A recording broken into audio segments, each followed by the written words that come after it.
बर्तमान देखिए वाक्यर प्रकार भेद वाक्य केते प्रकार कौन कौन आलोचना करेंगे। पिला देख वाक्यर प्रकार भेद वाक्य होउछि उपयुक्त अर्थबोधक पद सहितर उपयुक्त समाहार गठित वाक्यर रूप सहती दृष्टि निर्धारित करा जायते। वाक्यर दुई प्रकार वाक्य रूप थाए गोटाए गठन कला भित्तिक और आउ गोटे प्रकाश्य कला भित्तिक है मनक ए दुईटा उभय दृष्टि वाक्य दुई प्रकार उभय को मुख्यतः वाक्य रूप कहुए। ताले बुझिले वाक्यर दुईटा रूप अच्छी गोटे गठनात्मक और प्रकार्यात्मक रूप दुईटा रूप वाक्यर अच्छी है कि गठन दृष्टि देख वाक्य को सरल यौगिक जटिल मिश्र वाक्य कहुला बेले आउ प्रकार्यात्मक दृष्टि कहुए विभूति सूचक आदेश बा ताकू अनुरोध सूचक प्रश्न सूचक विस्मय सूचक नास्ति सूचक कहुए। एति वाक्य रूप रहा है कि मोर वाक्यर दुई प्रकार रूप अच्छी गोटे गठनात्मक और प्रकार्यात्मक। गठन रहा सरल वाक्य यौगिक वाक्य जटिल मिश्र वाक्य आ प्रकार्यात्मक है विवृत्ति सूचक वाक्य आदेश बा अनुरोध सूचक वाक्य प्रश्न सूचक वाक्य विस्मय सूचक वाक्य और नास्ति सूचक वाक्य। बर्तमान पिले देखा सरल वाक्य है कि आम जो गठनात्मक देखिए सरल वाक्य प्रथम आलोचना करवा यार देख सरल वाक्य आम क्या कहे गोटे गोटे आलोचना करार अच्छे है कि देख सरल वाक्य क्या कहे गोवर्धन दरिद्र मानक सेवा करती मानकर सेवा करती नमिता को तांको घर लोक भल पाती। देख पिले उल्लेखित वाक्य दुईटी सेवा करने भल पाइबा दुईटा समापिका क्रिया है। प्रथम वाक्य शेष अच्छी समापिका क्रिया शेष द्वितीय वाक्य शेष मत भल पाती अच्छी दुईटा समापिका क्रिया है कि आउ कौन कहुना प्रणव जड़े शिल्पी आम साहित्य शिक्षक जड़े ज्ञानी अटंती। देख शिल्पी आउ ज्ञानी व्यक्ति है पर अटंती संयुक्त करा यही वाक्य द्वय अटंतीटा मनक यही वाक्य द्वय अटंती उही अच्छे अटंती लेखा जाए ना मनक ज्ञानी व्यक्ति अटंती रहा था आउ प्रणव जड़े शिल्पी अटंती हवा कथा अटंती ना उही अच्छे। तो ये आम कहे शिल्पी आउ ज्ञानी व्यक्ति पर अटंती रहा कथा यही वाक्य द्वय अटंती उही अच्छे। देख पिले ये कौन कहुए ना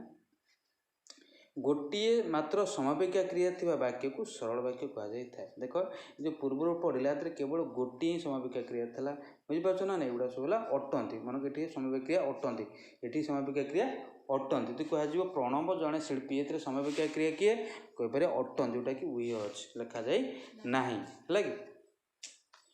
गोटे मात्र समापिका क्रिया थे वाक्य को कह सरल वाक्य कहुए। देखिए परवर्ती यौगिक वाक्य क्या कहे मनक यौगिक वाक्य क्या कहे ना देख क्या कहुए यौगिक वाक्य क्या कहुए देख भल से पवित्र पहुँचला सुषमा आसला उभय मिसी पाठ पढ़िले पिले देख ये आमर क्रिया ये केतेटा अच्छे पहुँचला गोटे क्रिया आसला गोटे क्रिया पाठ पढ़िले गोटे क्रिया देख तीन समापिका क्रिया वाक्य अच्छी है कि वाक्य तीन समापिका क्रिया अच्छी। मनोज श्रेणी रे बसिला बसिला गोटे वाक्य आ पढ़ी पारिला पारिला ना पारिला ये गोटे समापिका क्रिया मनक बसिला गोटे क्रिया ये गोटे क्रिया आउ रहा किए देख माँ भल कर शिखाइले शिखाइले गोटे क्रिया अच्छे समापिका क्रिया करी पारिला ना करी पारिला ये गोटे डाकिला ये गाइला देख ये हूँ कौन देख ये हूँ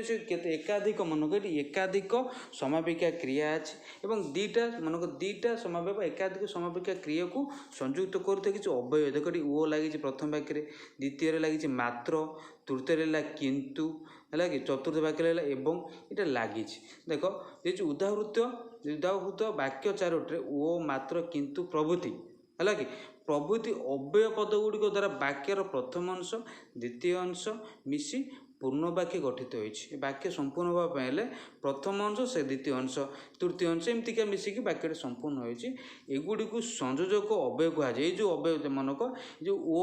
हो मात्र हो किंतु हो एगुड़ी को कहुए संयोजक अव्यय कहुए। यही धरण अव्यय पद यौगिक वाक्य गठन करें बुझिले कौन ना अव्यय पद गुड़िक द्वारा मनक अव्यय पद गुड़िक द्वारा यौगिक वाक्य गठन करें अर्थात यौगिक वाक्य अव्यय पद थी जो ओ मात्र किंतु एवं ये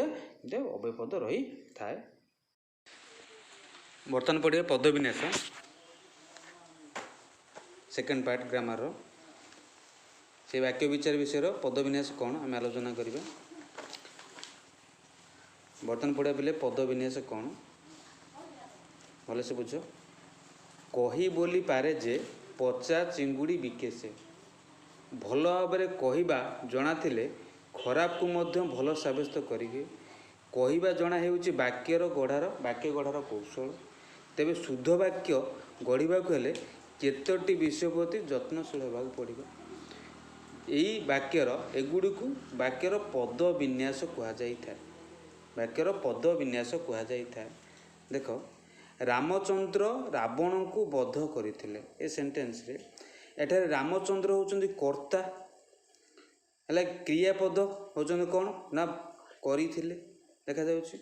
है कि वाक्य आरंभ रे कर्ता शेष रे क्रियापद रही। ओडिया वाक्य लिखला बेले मन कपिले वाक्य आरंभ रे कर्ता रही थे वाक्य शेष रे क्रियापद रही था है कि। तापर देख जोटा दिया जाइछि अक्षय गोटिए भल गीत गाइले। गाइले है क्रियापद शेष रहा। गीत है ये कौन कर्म कौनटा होउछि है कि कर्ता किए अक्षय मन को अक्षय है कर्ता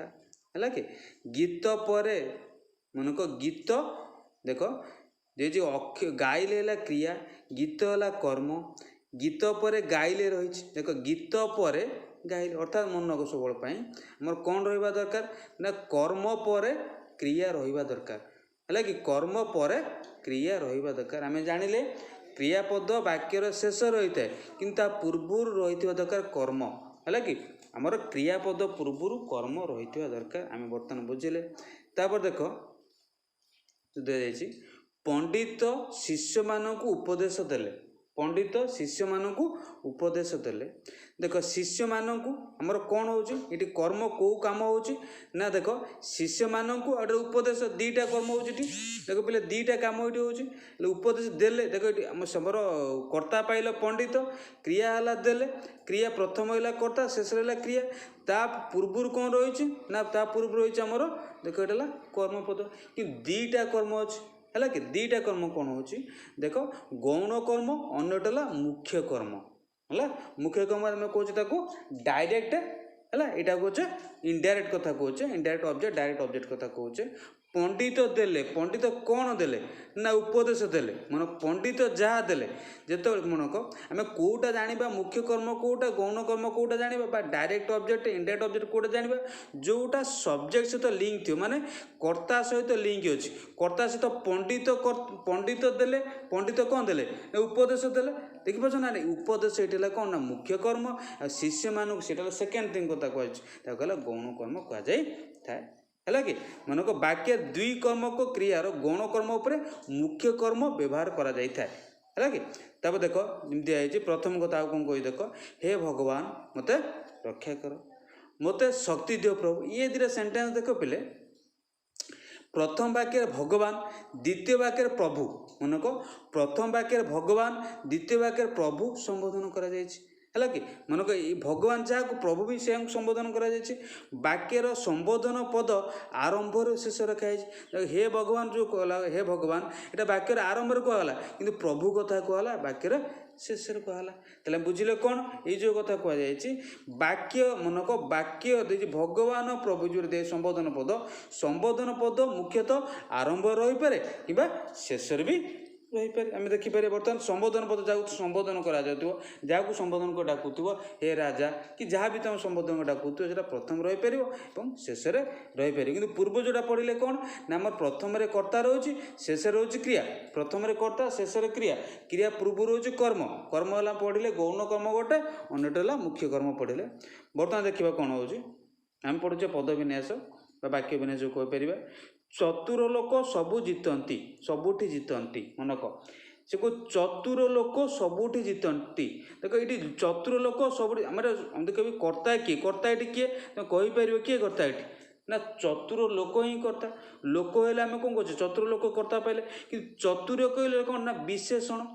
लोकर विशेषण केमितिका लोक चालाक लोक चतुर लोक लोकर विशेषण पदटा लिखाई चतुर चतुर लोकटा कौन हो विशेषण पद तेल बुझीपारे लोक पूर्वर माने विशेष्य पूर्वर विशेष लोक यदि विशेष हुए ता पूर्वर कौन लगुच विशेषण वाक्य रे विशेषण पद विशेष पूर्व ही बसे मनक वाक्य रे विशेषण पद विशेष पूर्व ही बसे आगु मध्य अच्छी वाक्यर विशेषण पद विशेष पर भी व्यवहार करा जाता है पढ़ा आम आगू अच्छी है कि सेमती कौच देख जोटा कि देख ये लगे चतुर लोक सब जीतती लोक वाला विशेष है कौन देती चतुर वाला विशेषण से भाई मुझे कहबी लोकटी चालाक मनक लोकटी लिखा जदि लोकटी चालाक व लोकटी चतुर देख लोकटे है कौन विशेष कि चतुर है अच्छी क्या अच्छी ना विशेष पर अच्छी है कि ताले बुझे विशेष पर कि पूर्वर विशेषण पद व्यवहार करा जाई थाए जमीदार पुओ मनक जमीदार पुओ सुरेंद्र ए मंदिर तोली सुरेंद्र एथर कर्ता कर्ता हूँ किए मुख्य है किए हेड वार्ड हूँ किए ना सुरेंद्र मनक हेड वार्ड ऑफ द आम कौच जोटा विशेष मुख्य विशेष जोटा कथा कहूँ कि जमीदार से पुओ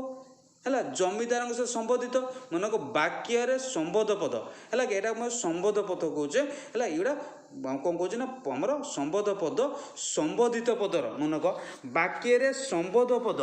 है कि संबोधित पद पूर्वर बसे अच्छा संबोध पद किए ना मुख्य है किए जीए मनक जीए मुख्य हूँ विशेष सी है मनक संबोधित पद ताकू संबोधित करा क्या सहित ना क्या सहित मनक आमर जमीदार पुओ सहित कराई अर्थात संबोधित पद है किए ना सुरेंद्र ता पूर्वर संबोध पद जो कह जमीदार पुओ सुरेंद्र जो कह सुरेंद्र है संबोध संबोधित पद आ जमीदार पुओ ये संबोध पद बुझीपार देखिए सकाळ सकाळे काम आरंभ हुए सकाळे काम आरंभ हुए सकाळे अधिकरण कारक वाक्य आरंभ रही मन अधिकरण कारक आम कारकता पढ़ुचे केत कारक देखिए जदि सकाळे केतबेले अधिकरण कारकता को कहे वाक्य आरंभ अच्छी वाक्य आरंभ बेले बेले अधिकरण कारक रखा जाए मनक वाक्य आरंभ बेले बेले अधिकरण कारक रखा जाए यहाँ मनक अधिकरण कारक बेले बेले सब बेले बेले वाक्य आरंभ रखा जाए पे विषय आगू पढ़ा भल से भी अच्छे विषय देख यह केवल संभव है कठिन परिश्रम द्वारा कठिन श्रम द्वारा देख से कह जो यह केवल संभव कठिन परिश्रम द्वारा जो कह कठिन श्रम द्वारा ये कठिन श्रम उपर गुरुत्व दी जाए कि गुरुत्व आरोपित गुरुत्व आरोप जो पद वाक्य शेष हो पारे शेष बसी पारे मनक से कह गुरुत्व आरोप है गुरुत्व आरोप से कौन कौन पद वाक्य शेष मैंने जहाँ भी गुरुत्व जो वाक्य गुरुत्व तो थी जो वाक्यर माने गोटे वाक्य किसी पद पर गुरुत्व जोड़ा थी से पदटा कौन करे ना वाक्य शेष बसी पारे है कि तुमर काम हो घर जगिवा मुख्य काम हो कौन ना घर जगिवाला काम सेटा वाक्य शेष अच्छी है कि तुमर काम हो तुमर काम हो गुरुत्व दी जाए तेणु यह बाकी ना सर यहाँ देख पूर्व जोटा पढ़ले कठिन देख आम जो यह केवल श्रम द्वारा यह केवल संभव कठिन श्रम द्वारा यहाँ वाक्य शेष व्यवहार कर सेकेंड कथा कहले तुमर काम हो घर जगिवा तुमर कार गुरुत्व दी जाए तुमर काम पर गुरुत्व दी जाए ये वाक्यर आरंभ रही अच्छी तेल जो गुरुत्व पद गुड़ी आम जापर वाक्यर आरंभ व्यवहार कर वाक्य शेष व्यवहार कर तापर से रमेश को बिना ये काम हो पार ना मनक रमेश को बिना ये काम हो पार ना एटार बिना बिना है अव्यय पद बिना है अव्यय पद ओ रमेश सहित संबोधित मनक ये जो बिना कथा कहुई अव्यय पद और रमेश सहित भी संबोधित है कि वाक्य पदान्वयी मनक वाक्य पदान्वयी अव्यय पद संबोध पदर संबोधित पद रमेश बिना ये काम हो पारे संबोधित पद किए रमेश को संबोधन कर संबोधित पद अव्यय पद मनक ये जो बिना अव्यय ये जो पद नहीं अव्यय कथा कह कौन हो ना संबोधित पदर पर व्यवहृत होता है मनक एमती क्वेश्चन आसो पदा नहीं अव्यय अव्यय क्या क्यों पद पर व्यवहार करा जाए कह संबोधित पद पर व्यवहार करा जाए से देखा बापा जेजंकर माँ जत्न नियंती सेंटेंस देख बापा जेजंकर जत्न नियंती आ कौन जेज माँ भी जत्न नियंती देख भिन्न जो वाक्य विभिन्न व्यक्ति संबोध बुझेगा गले प्रत्येक संबोध पद विभक्ति युक्त होता है विभक्ति मतलब दीटा सेंटेंस एकाठी कर ओ लगे करदे है एमती आम लिखिपर से कह चंद्रमोहन कटक गला ना काली तुम्हें घरे नथिल प्रथम वाक्य ना गला पर लगी है कि देख द्वितीय वाक्य न जो लगे थिल पूर्व लगी ये दीटा कौन नास्ति सूचक वाक्य बंद देख दीटा नास्ति सूचक वाक्य किंतु ये प्रथम लेखाला कौन गला पर लेखाला ना नथिला थिला पूर्व लेखाला न देख वाक्य नाही बा मनक जो ना कथा व्यवहार कर सब क्रियापद पर गला क्रियापद ता पूर्व ही कौन कराऊँ ना व्यवहार कर न जो व्यवहार कर कौटी ना क्रियापद पूर्व मनक क्रियापद पूर्व न व्यवहार कर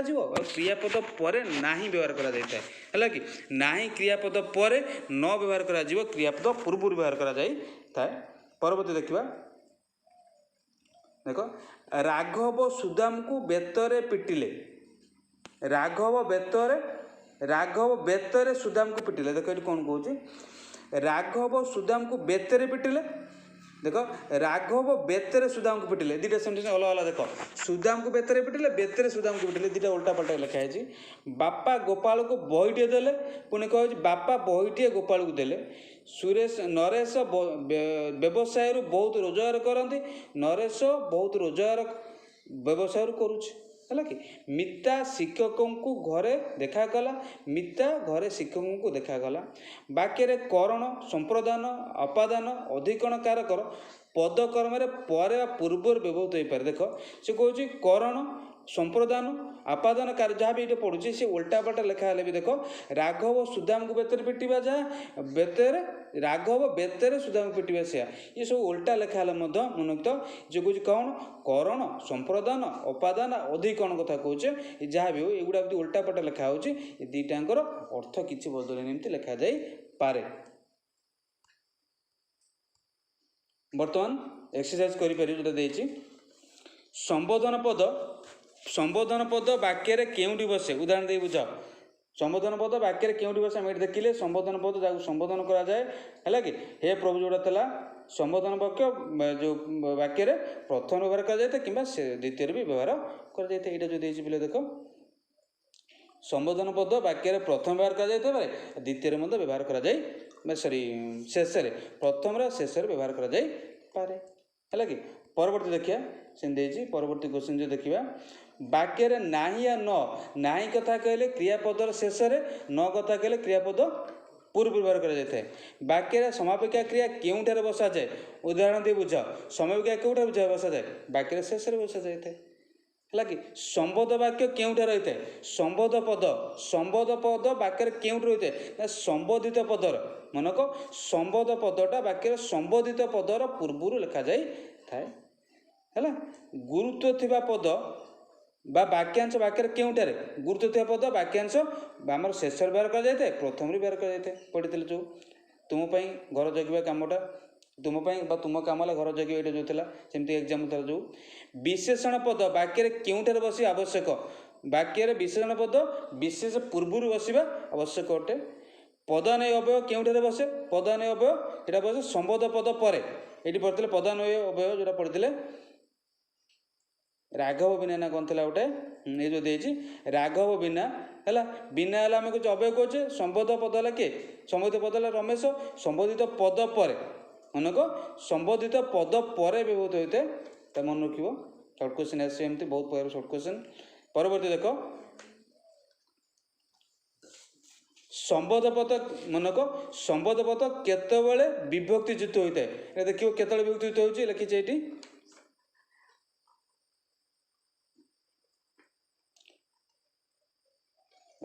वाक्य विभिन्न व्यक्ति संबोध में मनक वाक्य विभिन्न व्यक्ति संबोध को बुझावा बेले प्रत्येक संबोध पद सहित विभक्तियुक्त होता है मनक विभक्तियुक्त एति होता है वाक्य विभिन्न व्यक्ति संबोध बुझावा गले